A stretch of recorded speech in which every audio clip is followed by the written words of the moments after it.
Today I had the pleasure of interviewing the artist Christopher Ramirez, Bony Ramírez on Instagram. All links to information about this artist and his work are in the description of the video. Now I'm with the artist Christopher Ramirez, Bony Ramírez on Instagram, and I'm in his studio, and we're going to start with paintings.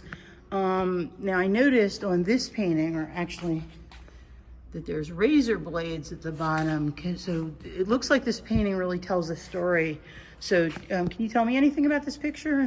Well, this particular painting is mainly about like the ocean and like bodies of waters and how they relate to the Caribbean and Caribbean life, and like growing up in the Caribbean, you know, like being from islands, we were always like surrounded by water and like rivers, streams, oceans. So like definitely bodies of water are definitely like a big part of like growing up in the Caribbean. So this particular piece is like kind of like a homage to that part of our childhood, you know, like that's why this one is particularly titled I Miss the Ocean. That's why it has like the conch, you know, in relations to that, and like it has the machete and like another a sword that it's used in the Caribbean. Both of those, like the machete is used for like harvesting, and like the other sword that's like on her arm, it's like used for the cocoa, like cutting cocoa, like opening that up. Oh, okay. So like, why razor blades symbolic for water? Because when I see somebody in bare feet walking on razor blades, I don't think of the harvest. So tell me about that. Well, for this particular series, like I wanted to like include the razor, they're like hobby knives, I think they're called. So they're just mainly like not aesthetically pleasing, but it's like just another something to add that adds to the piece. So like it complements like the knife aspect of this particular piece. Okay, but looking at the person's face, there's an expression on their face that looks like they're, I don't know, to me as the audience, it looks like they're worried. There's an anxiety to the piece. Yes. And the blades and the sharpness and the misshapen feet and walking on sharp blades adds to that anxiety, and yet you're not talking about that. Can you talk about that? Is that something that you want people to see in the work? Is that purposeful? Well, mainly it's more of that moving from one country to another, and like that, because it's mainly about like you know, the title is like I Miss the Ocean. So it's like now that you're like in the US, meaning like in a city, you're not really like surrounded by water as much as you would be like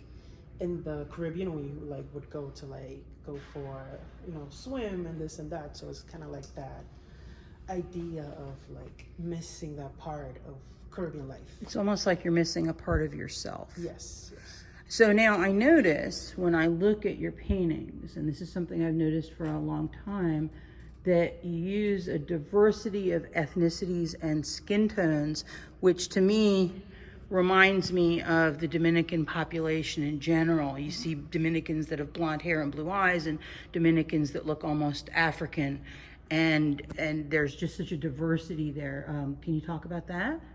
Well, definitely like a big focus of my work is like representing really my people and my culture. And I think, like you mentioned, like, you know, the Dominican Caribbean life is very diverse when it comes to like, I guess, skin tones and like things like that. So heritage, heritage, yeah. So I really wanted to highlight that diversity too, and like in my figures. So I'm looking at this one, and it appears to be a work in progress. I'm just going to get closer to it so I can examine. What is he made out of? How did you create him? What materials? Okay, so all of my figures are made on paper that I use Bristol paper that I later cut out and paste on wood panels. But he's made out of acrylic wash, then colored pencil, and then oil pastels. So acrylic wash, colored pencil, and oil pastel on Bristol paper. Yes. Is this how these other figures were created as well? Yeah. And then what is the board made out of? No, this is a wood panel. So it's a wood panel. And what type of adhesive did you use to attach him to the wood panel? I used the matte Mod Podge. Okay, so you painted the back of him with Mod Podge and the panel, and then attached him, and then you taped it and let the tape dry, and then pulled the tape off? No. This is just like sitting there, but like what I do is like I first paint the panel, and then once the figure is completely done, I cut out all the white parts and just like brush the Mod Podge on the back of the paper and just paste it into the wood panel. So the Mod Podge only goes on the paper, not the wood panel? Yes. And then you press it down, and how do you keep it from curling as it dries? You have to work very fast if you're like attempting this process. Like it's extremely fast, and there can't be no, you can't stop. Like So it's almost like you use a paint roller, like for house painting? Well, I just use my hands. And You just rub it on. Yeah, that's why I have to, when I finish the figure, I have to seal it with fixative, so I don't rub off the oil pastels. So you finish the figure. After you're done with the oil pastel, you use what sort of fixative, like the workable Krylon spray fixative? Yes, that's exactly. Okay, so when you're done with the oil pastel, which is the final step, you then spray it with Krylon spray fixative, Yes. and then you coat the back with Mod Podge and with your hands very quickly, and then adhere it very quickly onto the wood panel. But after it's on the wood panel, your hands are all dirty. Could you I just want to, like if somebody was to attempt this process, like how do they? Like obviously, like you have to, other than the fact you have to work really fast, it's like, you have to like constantly clean your hands with like, Okay. Because they do get filled with Mod Podge, like from as you push out. So you're pushing a whole bunch of Mod Podge on the back, then you real quick clean off your hands, wipe them with a towel, and then flip it over and then push it. Yeah, I keep pushing, like taking the bubbles out, basically. Okay, so do you ever think of like maybe using like a brayer or something like people use for printmaking, like a roller? Just to make it flatter, but like, you do it by hand? I with my hands, it's able to feel like where are the bubbles. So you kind of have to push from the middle out to get the bubbles out. It's this whole process. And as it dries a little bit, then I put like, not weights, but like books and stuff to like really like push it down until it completely dries. So I have a question. This is like a whole process and a workflow for getting a certain look. Yes. It sounds to me, because I've never heard of this process before, that you invented it. No, it is unique to me. Yeah, that's like, great. I've done enough research to see like if someone else does it so that I can learn from them, but it is unique to my style. To your style. So basically you start out with thin, watered down glazes of acrylic paint. Yes. Then you sort of bring out the volumes with colored pencil and shading, and then you finish it off with oil pastel, finish that off with the Krylon workable fixative. Then after that's dry, you flip it over and you do the Mod Podge on the back, clean your hands, flip it onto a wood panel, and then from there, work it from the middle out to make sure that you get rid of all the bubbles. And then how long do you have to let that Mod Podge dry before you do the background? The background is mostly done. After I paste the figures, when I do the finishing touches so that it blends together. Okay, so what can you tell me about what material you paint on the background? Like, is it paint? Is it that same combination of materials but on a finished wood panel? Well, for these particular two, it's acrylic paint and oil pastels. Okay, so you did acrylic paint. Yes. You finished the background with oil pastel.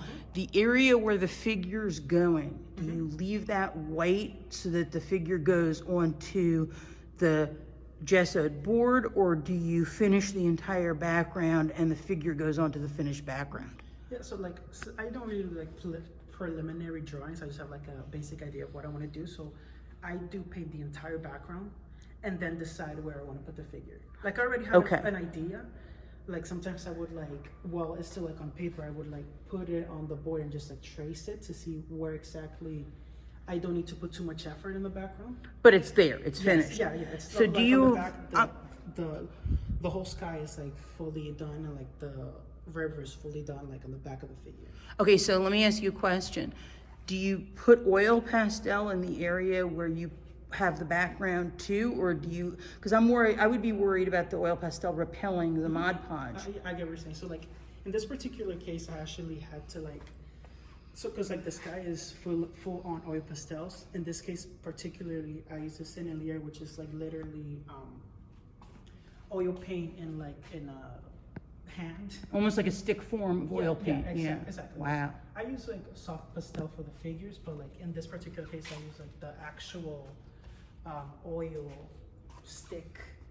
So I had to like, in this particular case, I had to like seal the whole sky with Mod Podge. So Oh, so that it okay. doesn't repel. I'm just trying to get rid of the glare. So, okay, so after you do the background with acrylic paint and then your oil sticks, you seal the whole thing with Mod Podge. Yes. Then that has to dry. How long does that have to dry before you adhere the figure? No, just like when it's like good to the touch. Okay, so But I when it's usually no longer tacky. Yeah, exactly. And then you do the whole process with the figure going on there. So essentially what you're attaching is wet Mod Podge to dry Mod Podge, and that will adhere. And there's no peeling, no cracking. No. It just all works. And then now after you're done, do you do any sort of final sealing to the figure or no? Yeah, so like they're sealed with 2 layers of varnish. I use satin varnish. That's pretty brilliant. Wow. So satin, because, is it satin varnish? Can you have a bottle of it? Can you show me? Because I'm getting all the brands and stuff of everything else. Okay, so this is, look.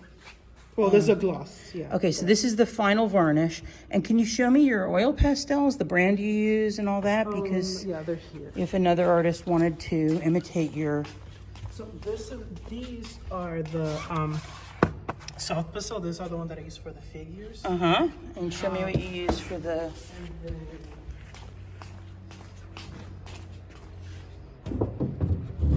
These I honestly wouldn't recommend because they're expensive for like the average person, but... Like, show me the brand, so just if somebody wanted to buy them. So this is like this is almost like a stick form of oil paint. It's a very fancy oil pastel. And you use that for they're like super tiny, but they're like super... You use these for the backgrounds or the figures? No, these are for the backgrounds, just because they're very like highly pigmented. And what do you use for the figures? The other brands. And then the color prints are the Prismacolor. Oh, Prismacolor? Okay. I love Prismacolor. All right. The artist, Bony Ramírez, Christopher Ramirez to his friends, is a graduate of Perth Amboy High School, where I am a teacher. I never taught him when he was in high school, but he was my student at an art gallery where I worked, where he studied ceramics under me. But he is, in many ways, a very unique artist in that he branched out on his own and developed a very personal, individual style of creating.